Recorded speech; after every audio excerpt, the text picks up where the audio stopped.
وہ یہ بتائی گئی ہے کہ استحکام کے لیے 1,73,000 پوائنٹس کی سطح حاصل کرنی ہوگی۔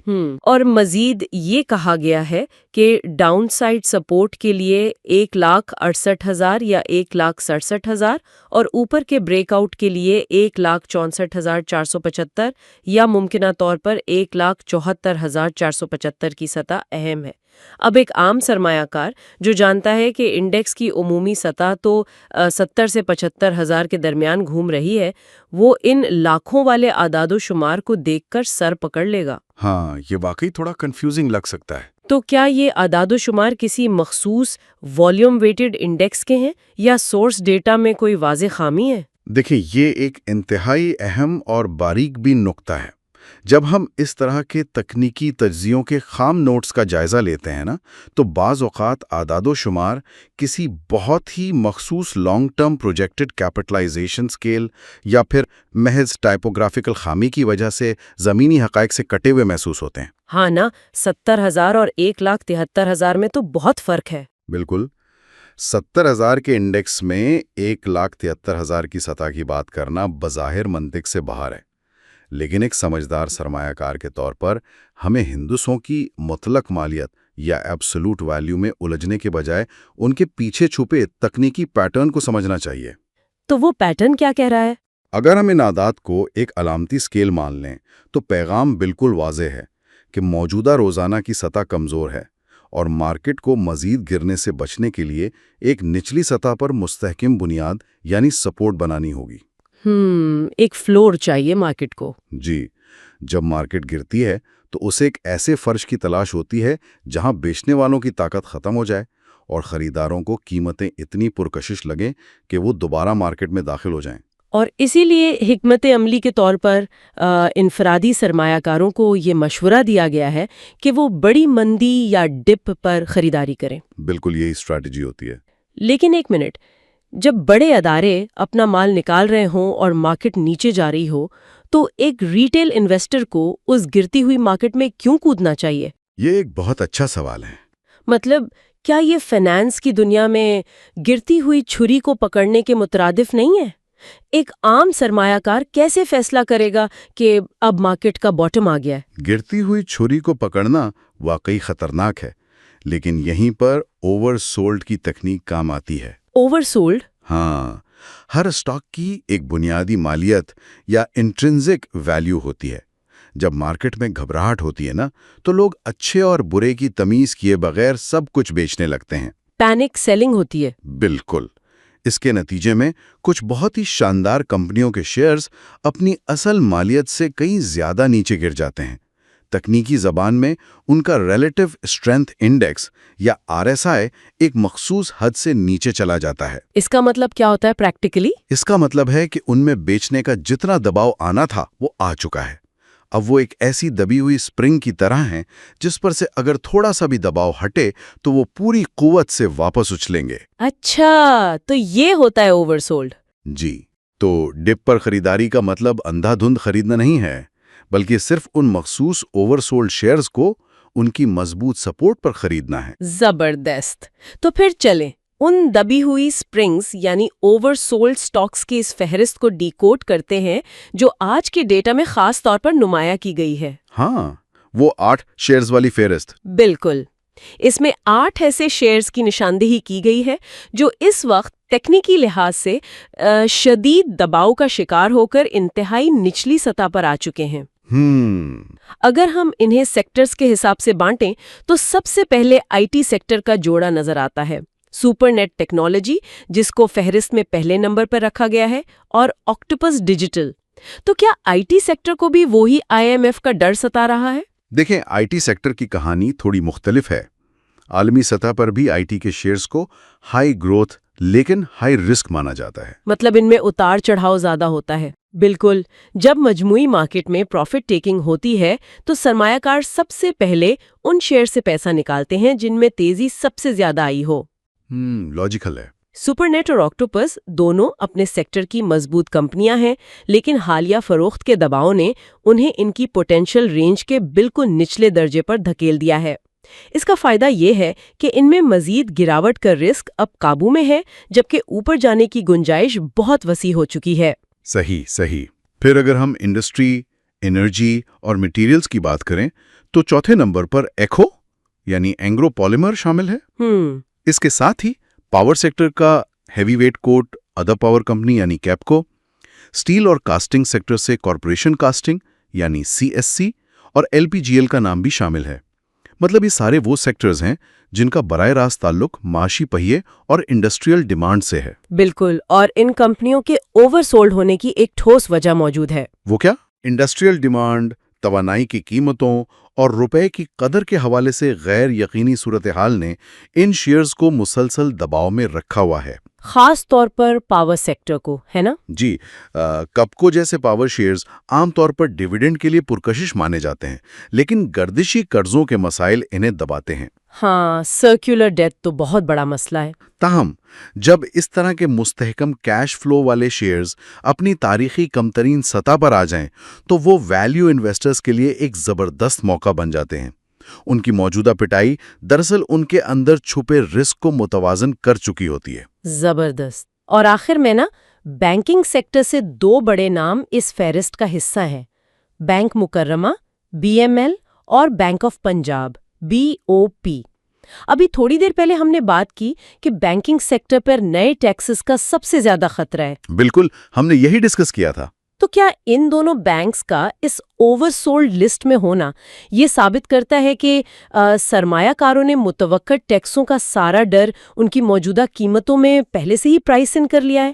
آپ نے اس پوری فہرست کا نچوڑ نکال لیا ہے۔ اچھا، واقعی؟ ہاں، دیکھیں، مارکیٹ ہمیشہ مستقبل کی خبروں پر چلتی ہے۔ بینک مکرمہ اور بینک آف پنجاب کا اس اوور سولڈ زون میں کھڑے ہونے کا مطلب ہی یہی ہے کہ IMF کے آنے والے بجٹ اہداف اور ممکنہ ٹیکسوں کا جتنا بھی برا اثر ان پر پڑ سکتا تھا وہ ان کی موجودہ قیمتوں میں ایڈجسٹ ہو چکا ہے۔ مطلب اب گرنے کی گنجائش کم ہے۔ بالکل۔ اب اگر بجٹ میں ان پر کوئی نیا ٹیکس نہیں لگتا یا ٹیکس کی شرح توقع سے کم رہتی ہے تو یہ سٹاکس تیزی سے ریکوری دکھائیں گے۔ یہی وجہ ہے کہ انفرادی سرمایہ کاروں کو 167 یا 168 کی سپورٹ کا انتظار کر کے ان شیئرز میں پوزیشن بنانے کا مشورہ دیا گیا ہے۔ تو اس سارے گہرے تجزیے کا خلاصہ یہ ہے کہ انڈیکس کی اس روزمرہ کی گراوٹ یا ہفتہ وار شاندار اضافے کے درمیان جو تضاد ہے وہ دراصل سمارٹ منی کی جانب سے کی جانے والی ایک ایڈجسٹمنٹ ہے۔ بالکل۔ مارکیٹ کے اتار چڑھاؤ کو محض ایک نمبر گیم کے طور پر دیکھنے کے بجائے ہر سرمایہ کار کو چاہیے کہ وہ جیو پولیٹیکل خبروں اور خاص طور پر 15 مئی کو آنے والے IMF مشن جیسی خبروں کی تہہ تک پہنچے۔ صحیح بات ہے۔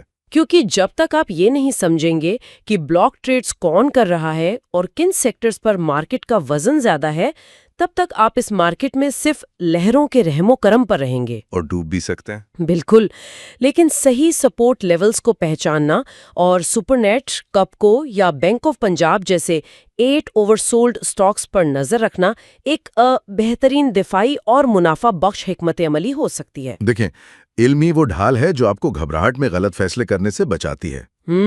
بالکل صحیح کہا آپ نے۔ جب آپ کو یہ معلوم ہونا کہ کون سا سٹاک تکنیکی بنیادوں پر گر کر اب ایک محفوظ زون میں داخل ہو چکا ہے تو مارکیٹ کا دباؤ آپ کے لیے خوف کے بجائے ایک موقع بن جاتا ہے۔ رسک کو مانیج کرنے کا پہلا اصول یہی ہے کہ آپ مارکیٹ کے ہجوم کے پیچھے بھاگنے کے بجائے اعداد و شمار کی روشنی میں اپنی پوزیشن کا تعین کریں۔ یہ ایک ایسا اصول ہے جسے کبھی فراموش نہیں کرنا چاہیے۔ اب اس تفصیلی تجزیے کے اختتام پر ایک ایسا پہلو ہے جس پر ہر سرمایہ کار کو لازمی غور کرنا چاہیے، جو ان سارے حقائق کو ایک نئے زاویے سے جوڑتا ہے۔ وہ کیا ہے؟ ہم نے دیکھا کہ IMF کی پوری توجہ ریونیو کلیکشن پر ہے، اور ہم نے ان 8 سٹاکس کا بھی جائزہ لیا جو ٹیکنیکلی طور پر اوور سولڈ اور اس وقت نسبتاً محفوظ سمجھے جا رہے ہیں۔ صحیح۔ تو کیا یہ ممکن نہیں کہ یہی بظاہر محفوظ اور پٹے ہوئے سیکٹرز جو معیشت کا دستاویزی حصہ ہیں وہ دراصل حکومت کی ریڈار سکرین پر نئے ٹیکسز کا سب سے آسان ہدف بننے والے ہوں؟ یہ تو بہت گہری بات کی آپ نے۔ بالکل۔ کیا اوور سولڈ ہونا واقعی مارکیٹ کا باٹم ہے، یا یہ بجٹ کے طوفان سے پہلے کی وہ خاموشی ہے جس کا اصل خمیازہ ابھی بھگتنا باقی ہے؟ یہ ایک ایسا سوال ہے جو آنے والی تجارتی سیشنز کی سمت کا تعین کرے گا۔ سرمایہ کاروں کو اس پر ضرور سوچنا چاہیے۔